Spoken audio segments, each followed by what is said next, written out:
So what you're going to do is write out every scene in your status quo that happens from your status quo to your inciting incident. And you're going to write it in screenwriting format. Now, you're not going to write the full scene. You're just going to write what happens, who's involved, what are the emotional beats of the scene. Hi, it's Spade from Storyteller Therapy. This is the podcast where I give the practical, emotional, and mental support for storytellers working in careers or working on careers in film and television. Be sure to subscribe so you don't miss a thing. Comment below your thoughts or questions about the content. This podcast is also available on Apple iTunes, Google Play, and Stitcher. All right, let's get started. I'm Spade Robinson, and this is Storyteller Therapy. Oh my gosh, I can't believe we've made it all the way to episode 11. It's like time just flew by, and I'm having so much fun talking to you about storytelling and screenwriting and documentary filmmaking and also all of our feelings. So without further ado, I'm going to jump into episode 11 where we talk about how to write a beat sheet. So the perfect thing about this episode is that it comes directly out of episode 10 that talks about how to write an outline. And if you have an outline, you are already halfway there to writing your beat sheet because that is what it comes from. It's like mother and child or noodles and macaroni or something like that. Anyway, before we jump into that, I want to check in with you on what you guys have been watching. I hope you guys have been doing a lot better than I have, or been watching a lot better things than I have. I've been so disappointed lately. Like, I've gone to the movies a lot, or at least a lot for me, and I've been like, I don't love this. And it's not that I only want to talk about films that I love, but I only want to talk about films in a way that is useful or beneficial. And I feel like saying, oh, this film was mediocre for no particular reason, it just wasn't great. Well, there's always a reason, but feel useful. And then I was on Netflix the other night and I saw a film that I saw at Sundance 2015, I want to say. And I absolutely loved it when I saw it, and I absolutely loved it when I saw it again. It's a film called Songs My Brother Taught Me. It's directed by filmmaker Chloe Zhao, who I met at the festival, and she is just so smart and articulate and such a beautiful filmmaker and just an emotionally present person. I can't wait to see what she's doing next. Here's what I love about the film. So the film is about life on the res. And I feel that so many films about life on the res are all about the same thing. This one is so beautifully shot and told. It's about a brother and a sister coming of age, doing their life on the res and sort of navigating their way through love and siblinghood, and coming to an understanding about their future. It's a very tender and sensitive and respectfully told story that I think is one of the best ways that I've seen disappointment be painted on picture in film.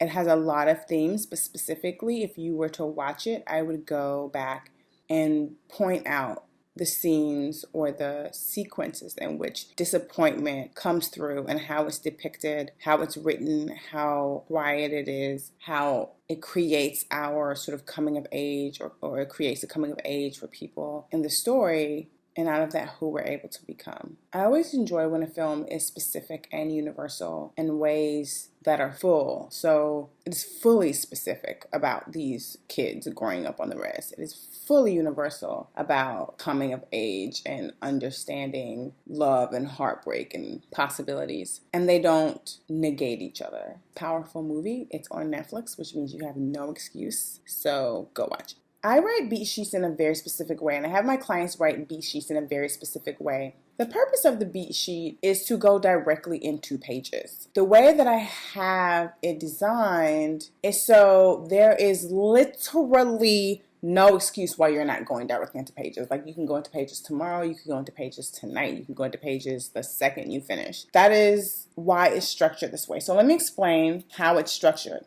You take your outline that we went over last episode, and if you haven't listened to that, go back and listen to that and then come back to this. So you take your outline and you write out every scene in your movie from beginning to end based on your outline. So for example, you have Act 1 from your outline. Your first Roman numeral in Act 1 is going to be status quo. So what you're going to do is write out every scene in your status quo that happens from your status quo to your inciting incident. And you're going to write it in screenwriting format. Now, you're not going to write the full scene. You're just going to write what happens, who's involved, what are the emotional beats of the scene. So for example, so you're going to take it out of outline format. So you have, Act 1. Then you have the very first scene of your movie. Interior, Kara's bedroom, night. Then you write, Kara sits at her desk and blah, blah, blah, whatever she does, next scene. So as opposed to events, where it's just a one sentence that says what happens, Mimi dies, you are going into screenwriting format, which is to say you have a scene description, exterior, parking lot, night. Michael pulls up in his truck, he gets out of his truck, goes into the store. Then you go to the next scene. Every scene that goes all the way up into the next Roman numeral in your outline. So you're going to write every scene from your status quo all the way up to your inciting incident. Once you get to your inciting incident, it's like, what is your inciting incident? You're going to write that in screenwriting format. And then next, you're going to write everything from your inciting incident to the next Roman numeral in your outline. In between there, it's going to be the scene heading, what happens in the scene. It should be a sentence or two. And then you go to the next scene heading and what happens in that next scene. By the time you get to the end of your beat sheet, you would have written down every single scene in your movie. The key to the beat sheet is not that you've written it out, it's going to be in the revisions. So then you can go into pages and those pages are compelling and not a hot mess, right? So once you've done the first draft of your beat sheet, then you're going to go back and revise. The first thing you want to revise is to look back at your status quo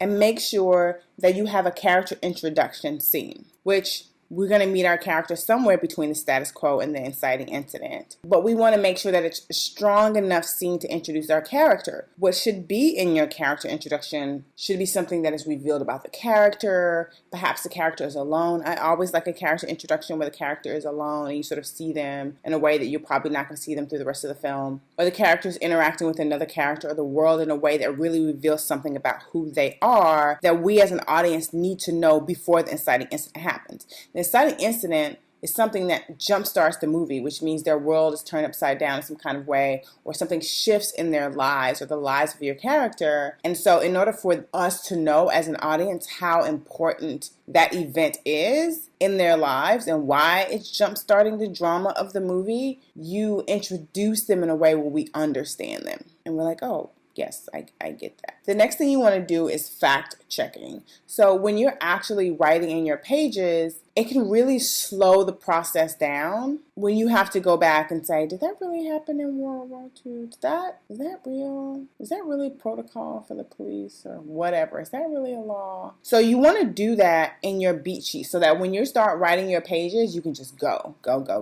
So you want to go through your beat sheet and see if there's anything that you sort of wrote in your story that you need to clarify, and just go do that research and then come back and change. The next thing you want to do is rules of the world. So especially if you have some kind of genre, horror, ghost, thriller, aliens, sci-fi, if you have some otherworldly type of story in your script, then you want a consistent depiction of the rules of the world that you created. You made it up. It came from your brain. It can be whatever you want it to be. But you do want it to be consistent throughout the script. So you need to take some time and figure out, what are the rules of this world? Oh, people don't talk in this world. People see ghosts, or they go from one room to another without having to walk through a door. Or in the rules of this world, it's martial law. Or the rules of this world, whatever you decide the rules of the world are, is your right. But then you want to go back through your beat sheet and say, okay, with the scenes that I have, are they consistent with the world that I've created? The next thing you want to do is go through character development. So character development is something that in my workbooks, I take you through deep. deep character development. But you want to make sure that that's sort of done